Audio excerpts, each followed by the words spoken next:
हरे कृष्णा। आप सभी का हार्दिक स्वागत है। तो जैसे कि मैंने आप लोगों को भागवतम में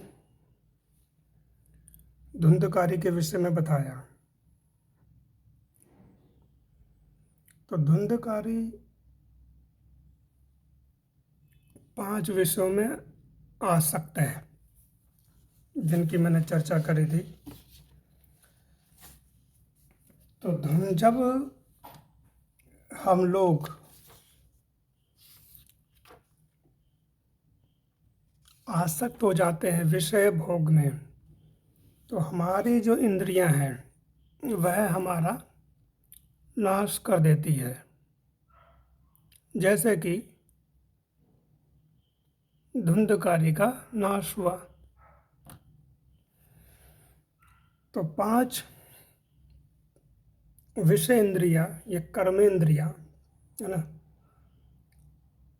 मलमूत्र का द्वार, जिह्वा, नेत्र, कर्ण, हाथ, ये हमें पतन की ओर लेके जाते हैं। तो वैश्या जो है उन्होंने धुंधकारी की हत्या कर दी, जो आप लोगों ने चरित्र सुना, और वहां से वो चली गई।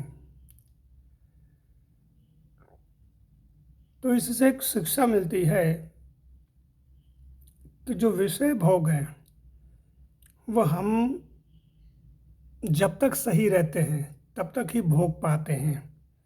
धुंधकारी के चरित्र से क्या शिक्षा मिल रही है हमें? देखा जाए तो अपने जीवन में इसको हम समझें कि धुंधकारी जब तक उसने राजा के यहाँ धन नहीं चुराए तो वैश्याएं उसके साथ में रही। जैसे ही राजा के यहाँ से धन चुराया तो वैश्या उसे छोड़ के चले गई। हमारा शरीर जब तक सही रहता है तब तक हम विषय भोग करते हैं,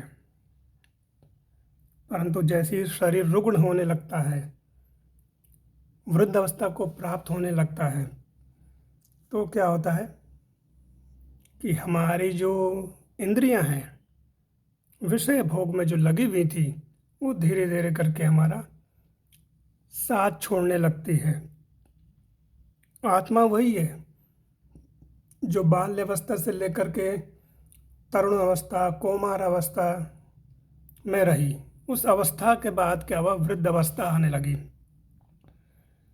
शरीर वही है, लेकिन हमारे जो कर्मेंद्रियां हैं 5, जो 5 वैश्याएं हैं वो धुंधकारी को छोड़ के चली गई।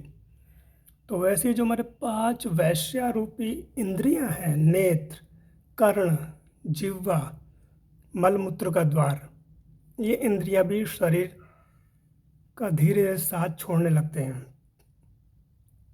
अगर इनको हमने सही नहीं रखा या सही दिशा में लेकर के नहीं गए तो ये हमारा पतन कर देती हैं, और फिर हमारा जन्म मृत्यु का चक्र हमेशा निरंतर चलता रहता है। अगर इनको अगर हमने वश में नहीं किया, जैसे धुंधकारी ने उनको, वो वैश्याओं के वश में रहा, जो वैश्याएं कहती थी वो करता था। उनको प्रसन्न करने के लिए उसने हत्याएं, चोरी आदि कार्य किए, और बाद में क्या हुआ, वही इंद्रियां, वही वैश्याएं उसका नाश करके चली गई। तो उसी तरह से अगर हम बाल्यावस्था से, तरुण अवस्था से ठाकुर जी का चिंतन नहीं करते तो वृद्ध अवस्था में ये इंद्रियां ही हमारा नाश करती हैं। नेत्रों से भगवान को नहीं देख सकते, जीवा भगवान का नाम नहीं ले सकती, नेत्र कमजोर हो जाते हैं, कर्ण हमारे सुन नहीं पाते, नेत्रों से देख नहीं पाते, हाथ या पैर, इनसे हम भगवान के मंदिर नहीं जा पाते। छड़ी का हमें सहयोग लेना पड़ता है।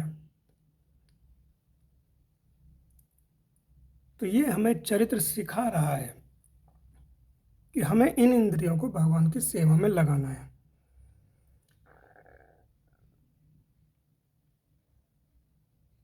अब वो तो वहां से भाग गई वैश्याएं, और जो गोकर्ण जी थे उन्होंने अपने पिताजी को समझा करके वो भी चले गए थे, जैसे मैंने आप लोगों को बताया। तो तीर्थाटन करके गोकर्ण जी वापस अपने घर में आए। जब उनको सब कुछ पता चल गया था कि भाई धुंधकारी की ऐसी मृत्यु हुई, तो उन्होंने बड़े बड़े तीर्थ में, गया जी आदि तीर्थों में जा करके उसके नाम का पिंडदान भी किया। गोकर्ण जी ने अपने गृह में वापस आए, अपने गांव में वापस आए।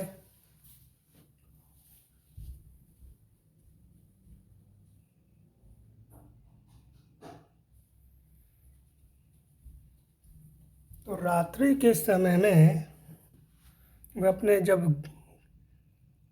गृह में बैठे हुए थे, तो वहां पर उनको दिखाई दी एक परछाई, कभी वो भैंस के रूप में, कभी किसी पशु के रूप में, ऐसे बार बार वो बन रहा था।